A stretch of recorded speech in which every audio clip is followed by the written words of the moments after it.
maravilhosa, Luciana Tudeia. Bem-vinda, Lu! Obrigada, Marta. E aí, a Lu, ela é psicanalista e especialista em letramento racial, né? Então, a Lu mandou um post no Insta dela que ela falou assim: se não falarmos sobre isso, como que vamos trabalhar uma sociedade? Porque, né, a maior parte das pessoas prefere deixar ali como se não estivesse acontecendo. E para mim foi uma facada, né? Falei assim, nossa, eu não falo sobre isso.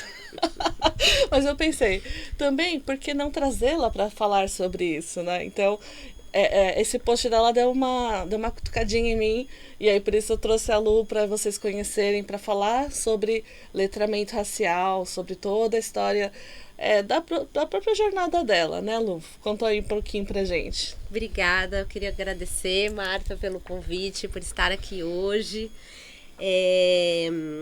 Vamos lá, né? Vamos contar um pouquinho aí de onde surgiu, né? Como você disse, eu sou psicanalista, eu faço atendimentos clínicos e a questão do letramento racial e da educação antirracista surgiu na minha vida porque, assim, primeiro, quando eu comecei a atender, lógico que por identificação começaram a vir falar comigo mulheres negras, né? Sim. E aí eu percebi que o que eu aprendi no curso, na formação, não trazia, né? Eu tinha a vivência de situações que eu já havia passado, de racismo, enfim, mas não trazia nada específico sobre esse tipo de trauma. E eu fui buscar conhecimento. Então, eu conheci alguns cursos, ouvi falar sobre a psicologia negra, que surgiu nos anos 70, lá nos Estados Unidos, né? Com alguns autores que eram do movimento negro lá. E aí eu fui entender algumas outras coisas. E aí eu descobri que, inclusive, a primeira psicanalista brasileira era uma mulher negra. Olha só, e a gente nem fica sabendo delas, né? Exato. E deve ter uma contribuição enorme e fica um pouco no oculto, né? Que a gente fala que a gente não fala sobre isso, né? Exatamente. Então, ela é daqui de São Paulo. O nome dela é Virgínia Leone Bicudo. Inclusive tem um filme sobre a vida dela, sobre o trabalho dela, que acabou de estrear, acho que tem 2 semanas. E aí, enfim, tem um trabalho, ela fez toda uma pesquisa falando sobre a questão racial em São Paulo. A pesquisa dela é justamente falando da ascensão das pessoas negras no início do século passado, na região de São Paulo. E além dela, enfim, outros autores, né? Neuza Santos Souza, que tem o livro Tornar-se Negro, que é dos anos 80, que era uma psicóloga. A gente tem Frantz Fanon, que não é brasileiro, mas tem alguns livros, né, falando sobre pele negra, máscaras brancas, da nossa necessidade de tentar embranquecer para sentir-se pertencimento, né, dentro da sociedade. Então, eu fui atrás, né, de todo esse conhecimento, de alguns cursos. E nos atendimentos, o que eu mais percebia? Que os primeiros traumas geralmente acontecem quando as crianças vão para a escola. Que é onde está o bode, né? Tá lá, ninguém fala, deixa ele lá.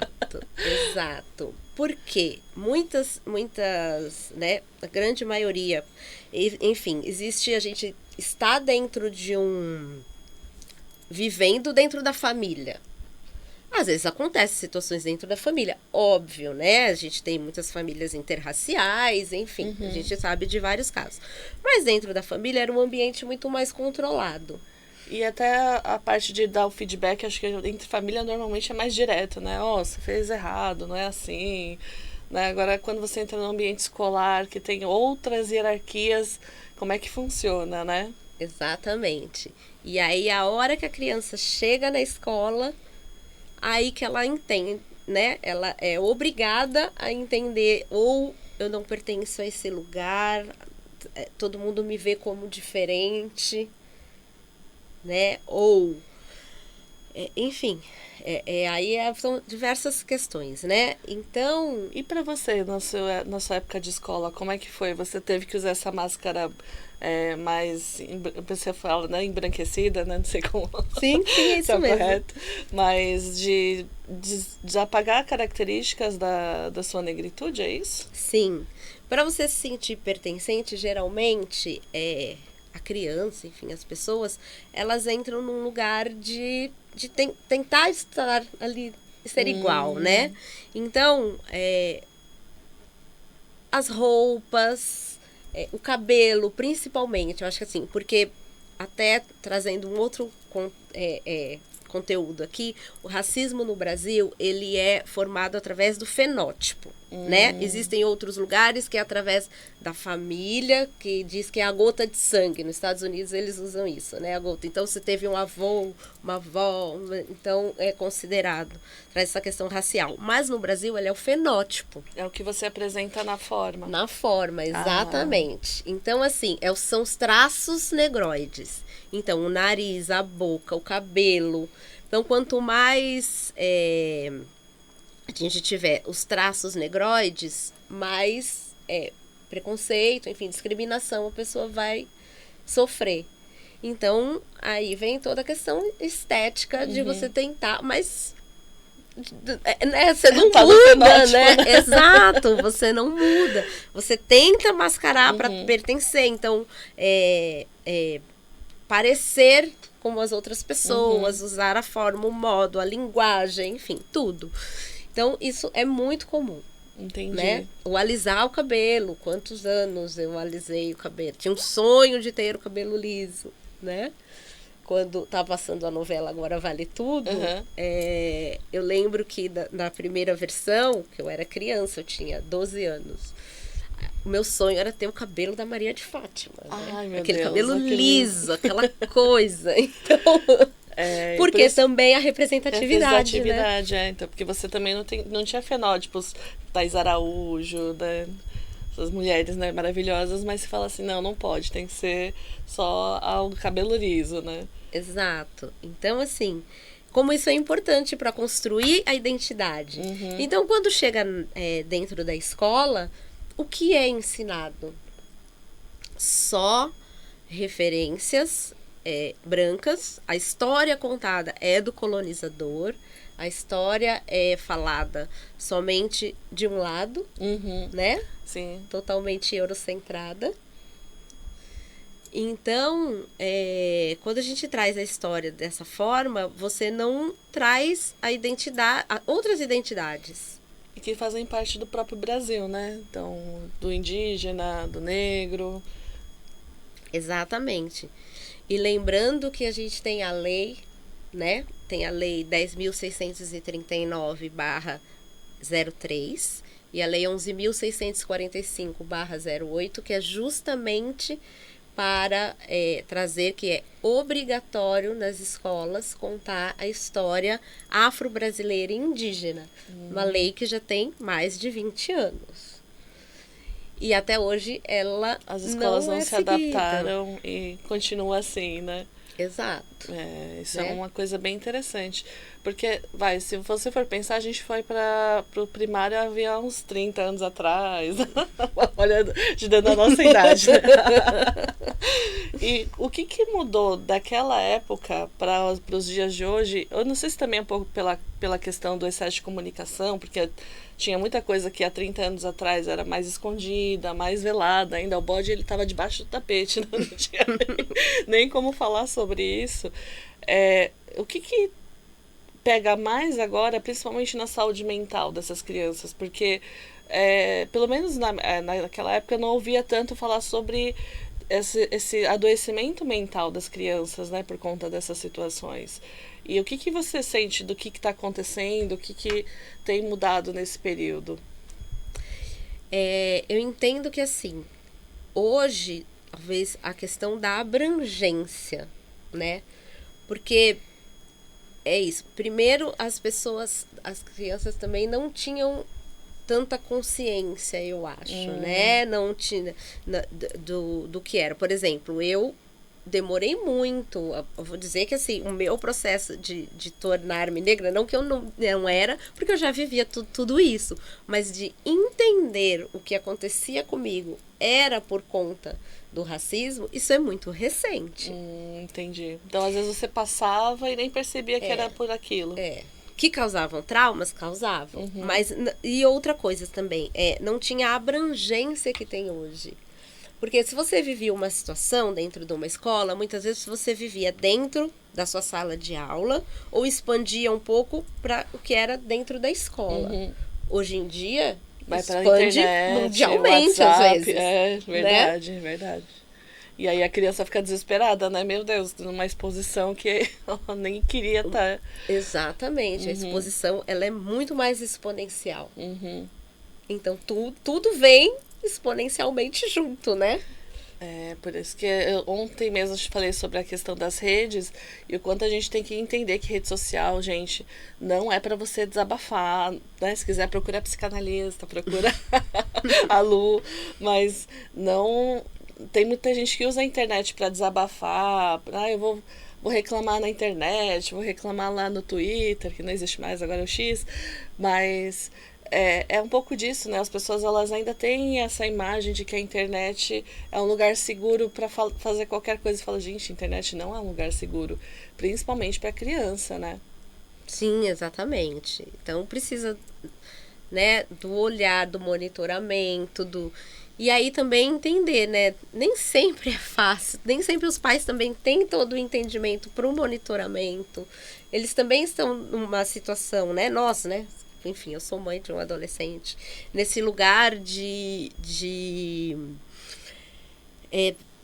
entender o que está acontecendo ali, porque também nós não crescemos com essa tecnologia, com isso. Coisa. Então, como que a gente também lidar com isso? É tudo novo para todo mundo. Ontem eu estava vendo que as gerações já estão dividindo entre os que não tinham internet, os que nasceram com a internet e agora os que nasceram com a IA.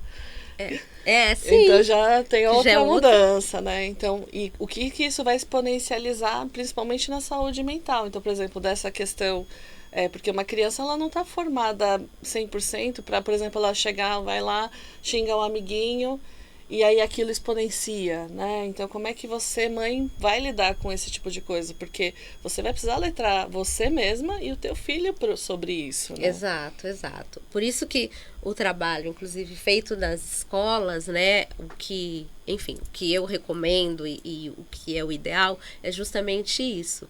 A gente chegar na escola, entender, fazer um diagnóstico de como é aquela escola, né? Em que nível ela está de uma educação antirracista, se ela já tem o material didático adaptado, se os professores...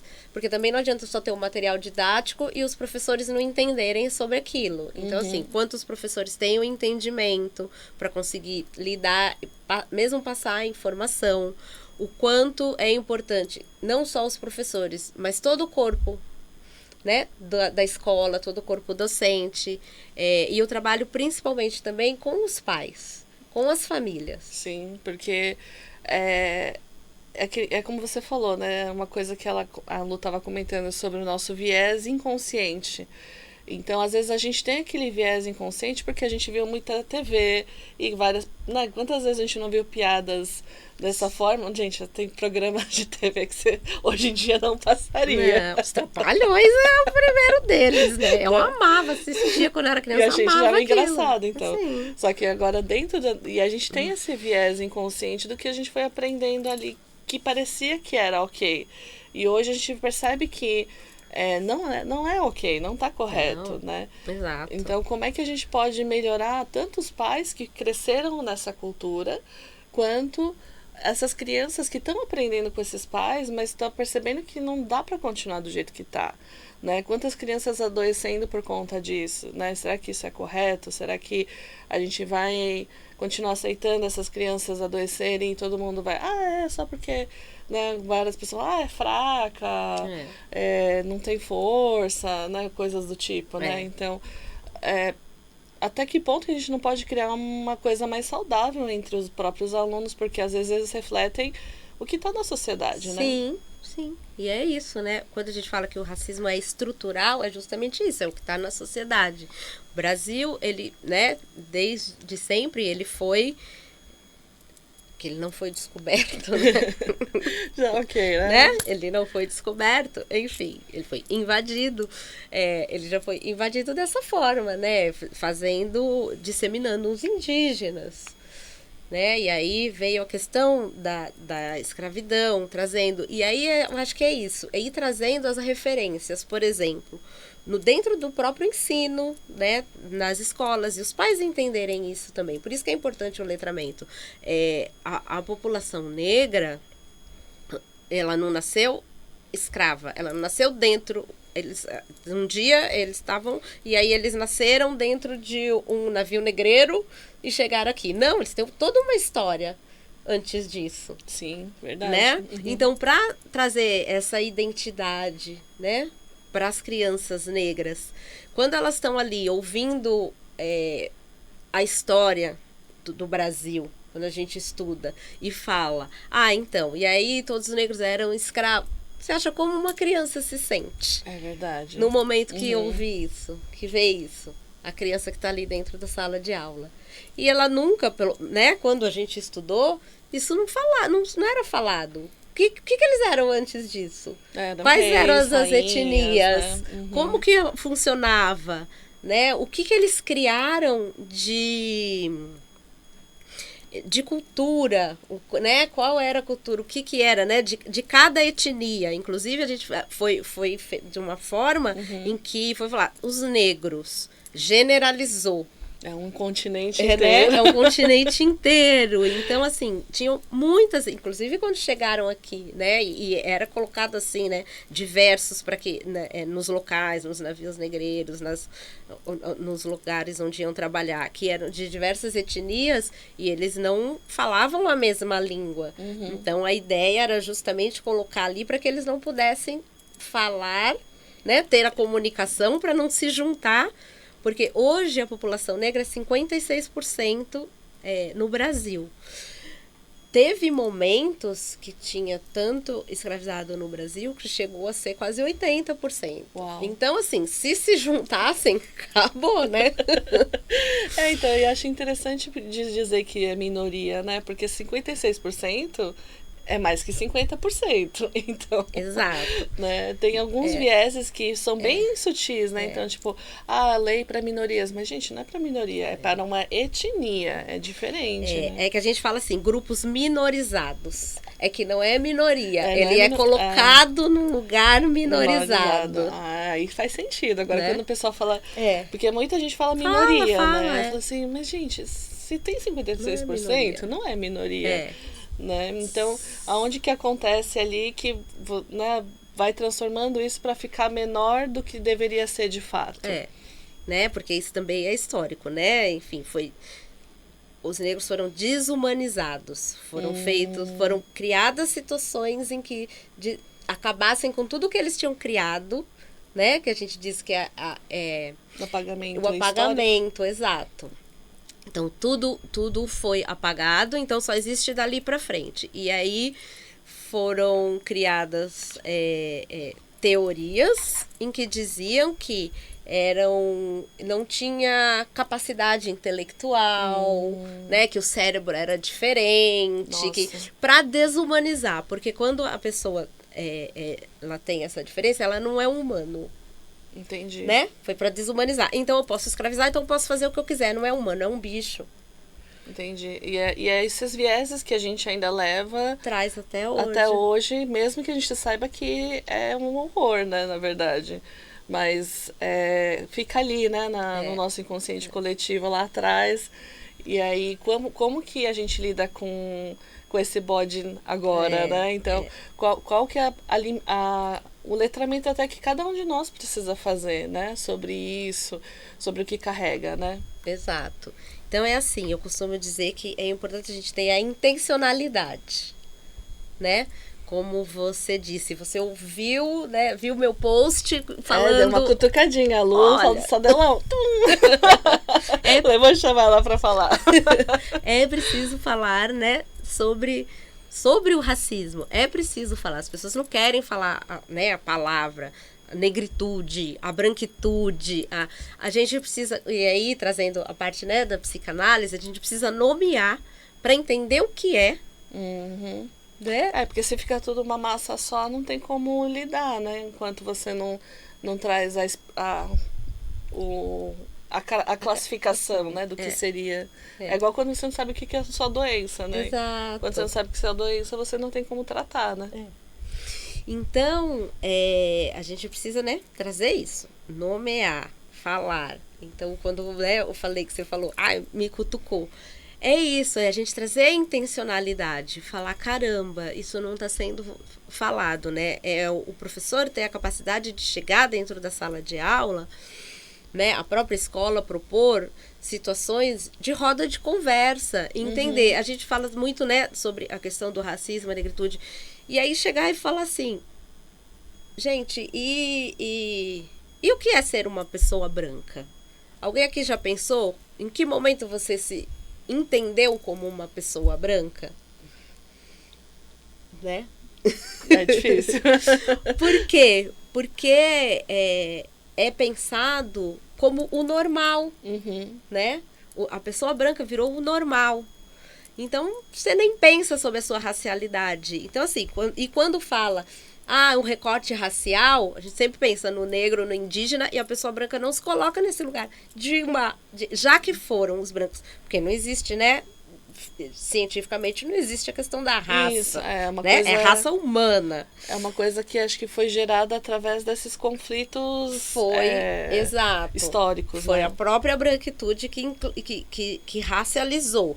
Então, já que ela criou a raça, ela tem que entender que ela, né, também é uma raça. Aí agora, para minimizar, fala, não, mas não existe, é raça humana. Não, mas você criou isso. Você também tem que entender qual é o seu lugar, qual é o seu lugar dentro disso. Sim, até para poder entender, porque uma coisa de inclusão que uma vez eu ouvi falar é assim, você não pode incluir através do teu viés. Exato. Que muita gente fala, mas então tem que ser igual para todo mundo. Tá, mas igual para todo mundo da tua linha ou da linha do que as pessoas necessitam conforme a história que elas têm. Né? Então, se você não tem esse olhar, como é que você vai entender o olhar do outro? Porque se você não se reconhece como, né? É interessante isso mesmo. Porque a gente até fala, né, da inclusão, na verdade, a gente fala que tem que ser a equidade. Porque aí você vem do lugar do outro, né? Quando a gente fala da meritocracia... A meritocracia é da história dele, não olhando a história que a outra pessoa tem, que é completamente diferente. Então, como é que você vai falar que tem que ser igual como você recebeu? Não tem como, Exato. Né? Como numa escola, por exemplo. Um aluno que vai para a escola, que ele chega, que ele vai com o pai, leva ele de carro, ele passa o dia na escola, chega... vai ter aquele momento, né, da aula, depois ele vai para um curso de línguas, algo assim. E o outro aluno, que tem que pegar não sei quantas horas de ônibus, de metrô, chega na escola, depois tem que ajudar o pai ou a mãe em algum comércio, em alguma coisa, ele não tem a mesma estrutura. A hora que ele chega no mercado de trabalho, também é diferente. Sim. Ele não teve o tempo para estudar igual o outro. Então, assim, levando... essa consideração, né? Sim, e é importante, né, um viés para você entender o que a gente fala dos privilégios, porque algumas pessoas tiveram privilégios diferentes e isso faz com que você tenha outros atingimentos, né? Então, é bem interessante para que você comece a verificar aí dentro de você, onde que você está nesse patamar, né? E letrar para poder ajudar e poder, né, dar um outro olhar para tudo isso, né? É muito importante falar, porque, como o post da Lu colocou lá, não falar sobre isso é também, de uma certa forma, concordar. E eu acho que é importante a gente dar espaço de fala para as pessoas e, principalmente, falar sobre quem está pesquisando sobre isso, né? E eu acho a sua pesquisa muito fundamental, porque não está só baseada no eu estou certo, eu estou errado. Existe uma pesquisa, existe ali um aprofundamento para entender os traumas, para entender historicamente de onde veio. Então, é muito mais do que simplesmente o certo e errado, né? Os julgamentos. Então, acho que isso é um trabalho muito importante e que deve ser mais divulgado, né? Eu, pelo menos, penso assim. E aí, Marta, acho que você falou uma coisa importante, que é assim, quando a gente fala a branquitude, não é para que as pessoas se sintam, nossa, mas né, é para eu me sentir culpada, é porque as pessoas têm raiva de mim. Não, é para você entender o seu lugar, os seus privilégios. E assim, então você fala, mas eu não sou racista. Mas se eu não estou fazendo nada para a mudança, se eu não trago uma ação, quando eu chego dentro de um restaurante, eu olho e eu falo, caramba, as únicas pessoas negras que estão aqui dentro são as que estão servindo. O que eu posso fazer socialmente para mudar? Se eu estou numa empresa, se eu contrato pessoas, o que eu posso fazer então para ir mudando isso? Entendeu? Trazendo essa intencionalidade, né? Sim. Mesmo dentro das escolas. Mesmo, né? E a discussão, exato. Então, assim, é trazer ações no seu dia a dia. Aí, de fato, você é uma pessoa antirracista. Porque fala assim, eu não sou racista, mas eu não falo nada. Então, você tá... Quem cala consente, não é isso? E principalmente eu estava conversando com a Lu esses dias e com a história, né, dos alunos. Então, já todo ano a gente sabe que acontece alguma coisa. E eu falo assim, gente, eu vou ficar esperando até o próximo aluno acontecer isso. E às vezes são pessoas maravilhosas, inteligentíssimas, que estão ali se esforçando para chegar em algum lugar, né? Então, como a gente pode ajudar essas pessoas e ajudando essas pessoas, a gente também se ajuda. Porque a ilusão que muitas pessoas têm dessa questão é que, eu vou ajudar aquela pessoa ali, só que às vezes, por exemplo, ela pode se tornar uma ótima médica. Sim. Né? Ela pode se tornar uma ótima professora, enfim, o que ela queira ser. O que quiser, né? ser, Mas, exato. vai ser uma contribuição muito maior do que no trauma que ela está hoje. Exato, né? E aí a gente tem muito esse lugar também, né? Acho que você tocou num ponto de falar, o brasileiro, a gente não vai pra frente, a gente isso, a gente aquilo.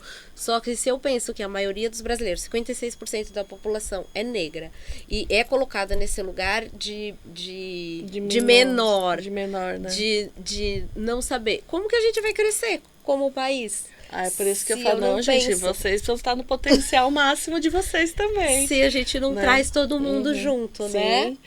E a Lu estava trazendo uma coisa bem interessante, porque o povo que adora esoterismo adora uma coisa do Egito, né? E aí ela trouxe uma informação muito legal, porque boa parte dos egípcios tem origem negra, né? Então, toda essa parte da matemática, né? Da filosofia tem muito base, né, nesses conhecimentos, né? Então, quando a gente fala, né, de Egito, todo mundo, uau, né?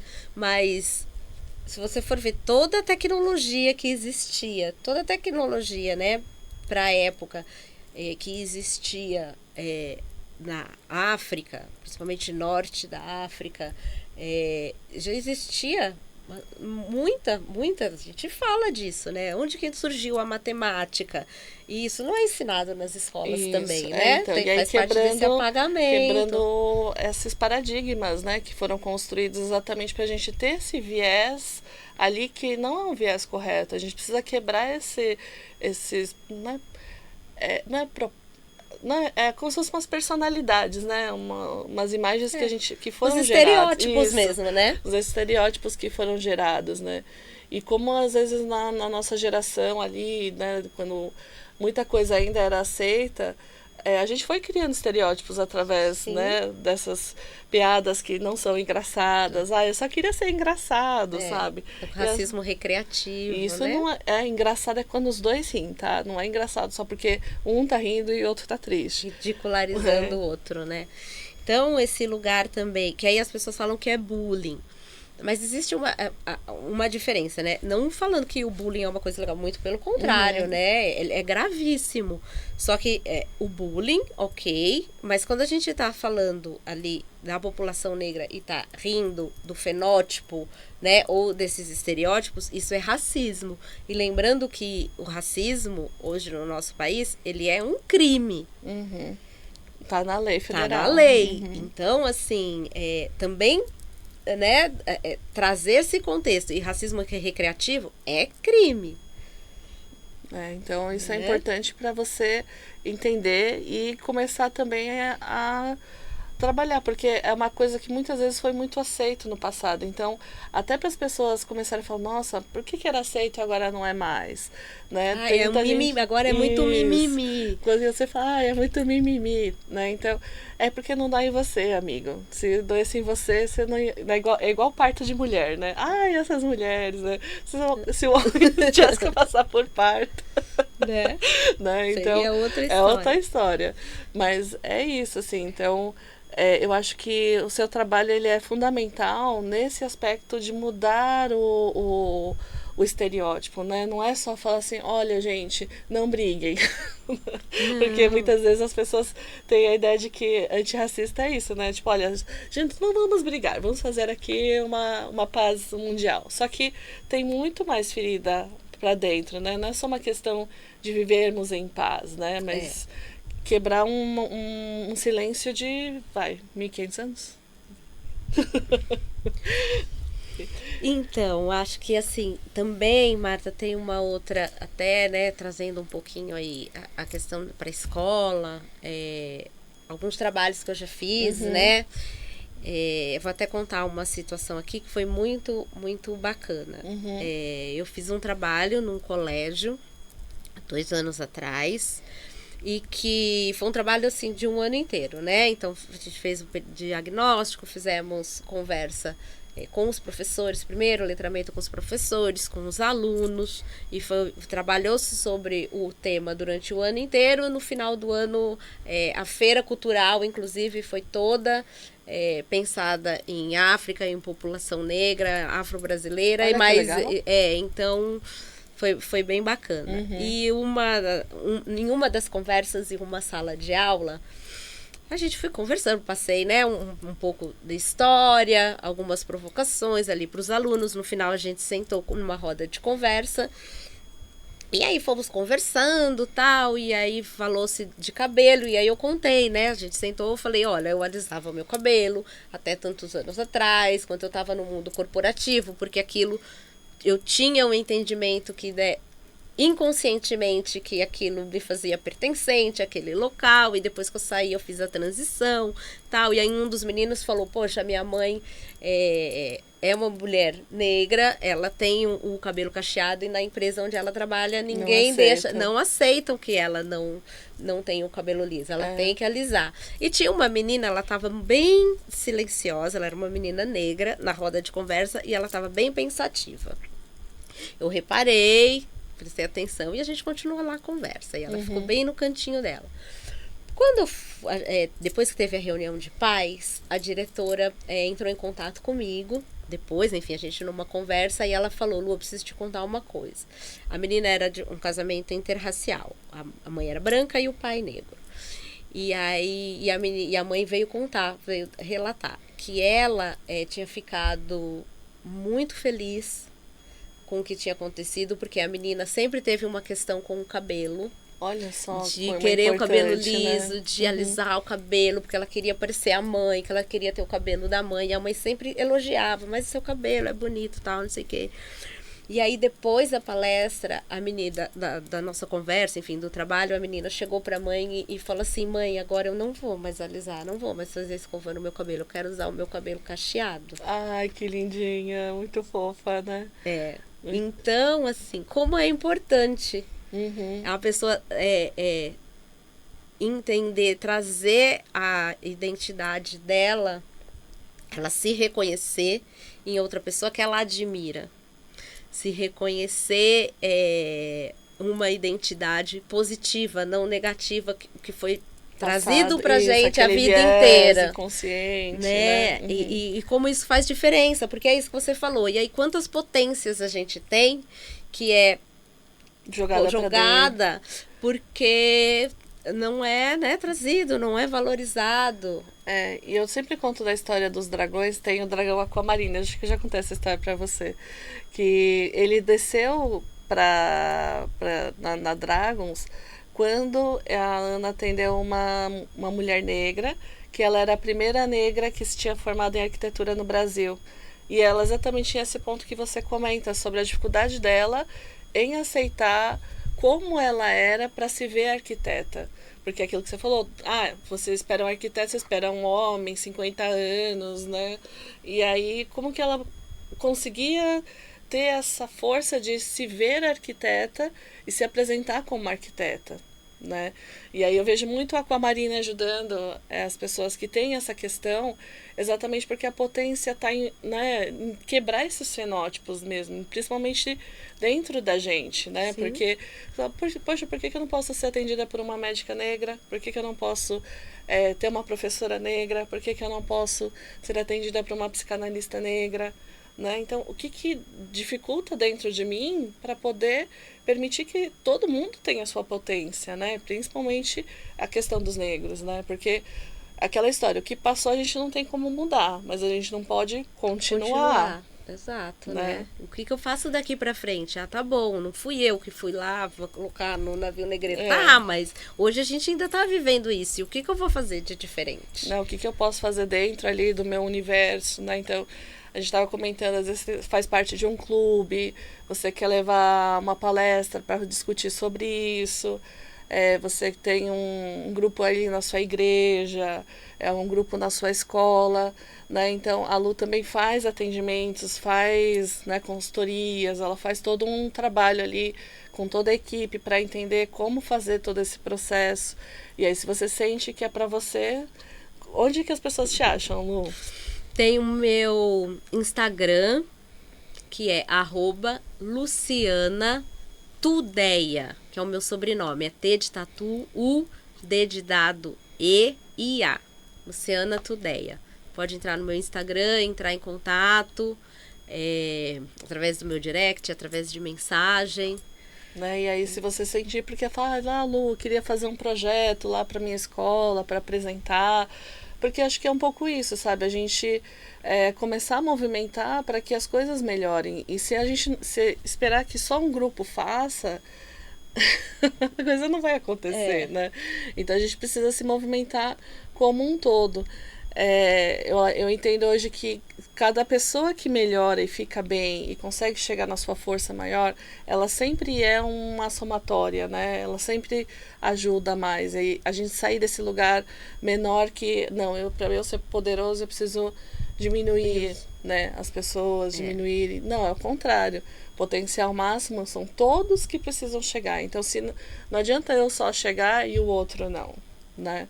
Que é um pouco isso da escola, né? Nas competitividades de escola. Então, eu tenho que ser o melhor aluno. Então, eu preciso destruir todos os outros alunos, né? E aí, um pouco disso. E como que mediar essas dificuldades entre os alunos, né? A falta, né, do diálogo, né? Então, como é que faz tudo isso, né? Como a gente proporcionar, né?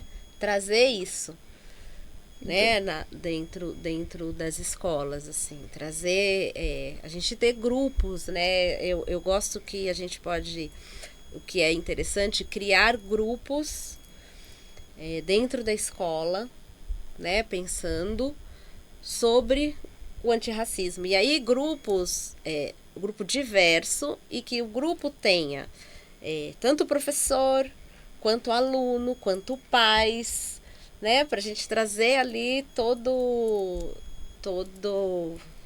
entorno mesmo da escola, né, porque às vezes, participando. Às vezes pode ser o ponto de vista de um pai, pode ser um ponto de vista dos alunos, né, então como que a gente pode melhorar isso, porque melhorando para você, vai melhorar para o outro também. Sim. Né, então isso é muito importante que seja debatido mesmo, né, olha, realmente eu tinha essa ideia de que se eu tivesse cabelo cacheado as pessoas não me aceitariam, ou essa questão, né, da dificuldade da criança de ter um casamento interracial e ali, né, o pai é assim, a mãe é assim, e aí como é que fica na cabecinha dessa criança. Então tem muitos vieses mesmo essa discussão, né. E eu lembro uma vez, já faz um tempo, né, que a gente tava, acho que era um tarô dos orixás lá e eu lembro que eu tinha mandado pra ela Xangô, e ela falou, nossa, Xangô, que é isso? Que é isso? E realmente foi uma hora que deu um estalo em você, né? Nessa parte de conectar com o orixá Xangô. Então, né, trazer, né, que é orixá, o que é essa energia, né? Então, é muito importante, né? Porque às vezes, principalmente a gente que estuda a constelação familiar, sabe que as origens são importantes, né? A força dos nossos ancestrais. Então, se a força dos ancestrais está dessa forma, qual a força que você vai ter para ir para frente? Né? Então, às vezes, restaurar essa força da sua ancestralidade, restaurar a força até do que você vê, de como eles eram, porque eles eram seres super, né? A gente sabe hoje, né, na Umbanda, super divinos, né? Os pretos velhos ali. Então, tem uma força espiritual também, né, nesse lugar. E uma força de resistência, né?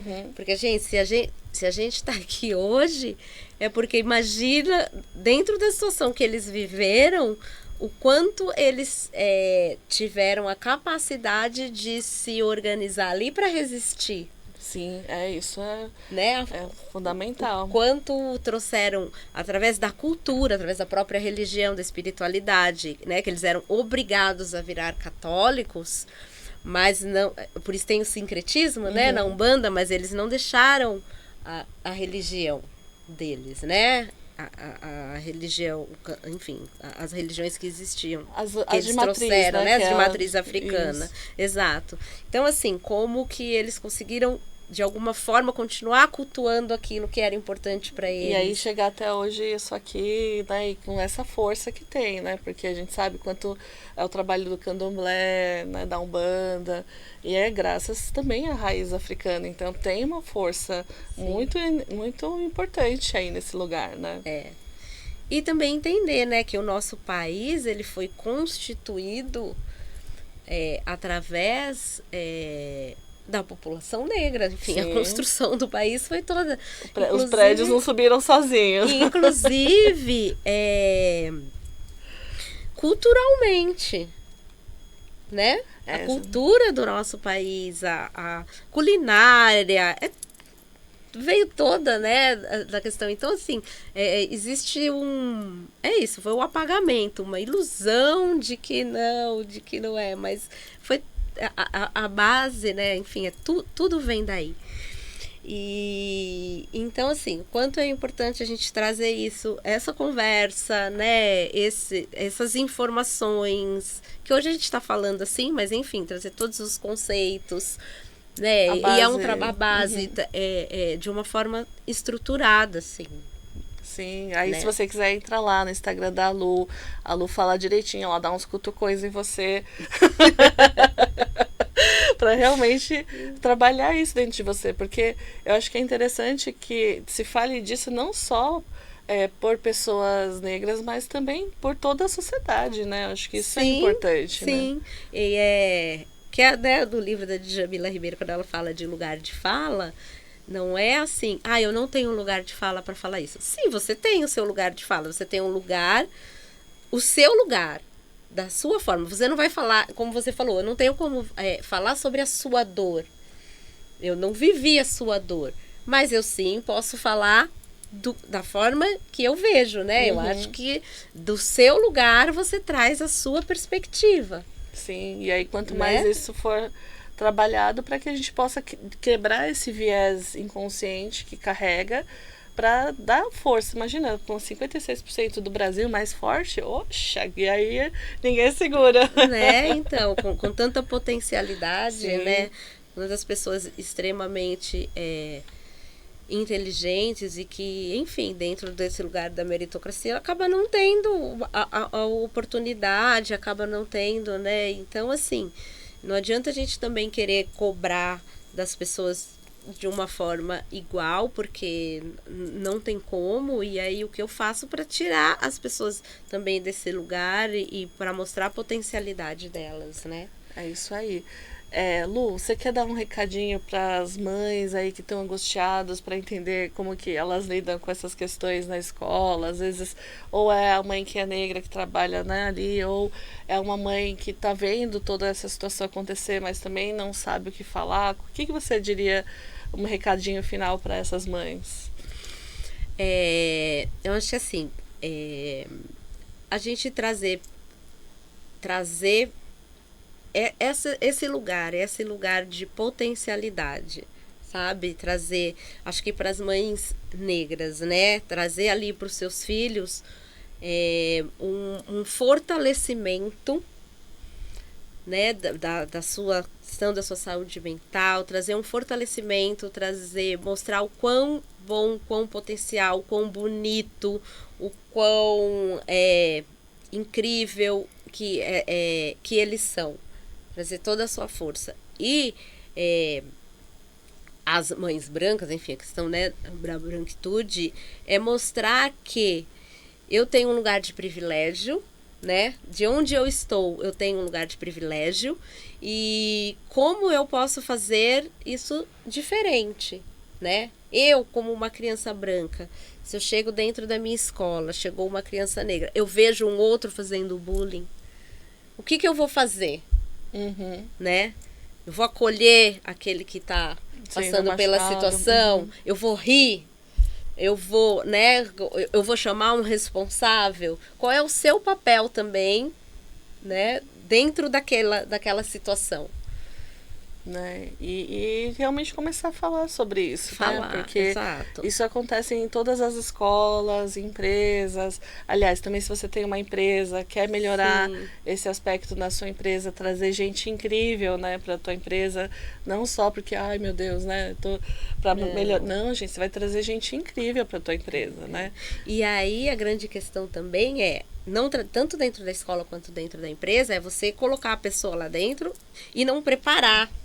Porque aí eu já ouvi dentro de empresas chegarem pessoas e falarem assim, para quem entrou: ah, você só tá aqui, você só tá nessa posição porque você é negra, porque era uma vaga afirmativa.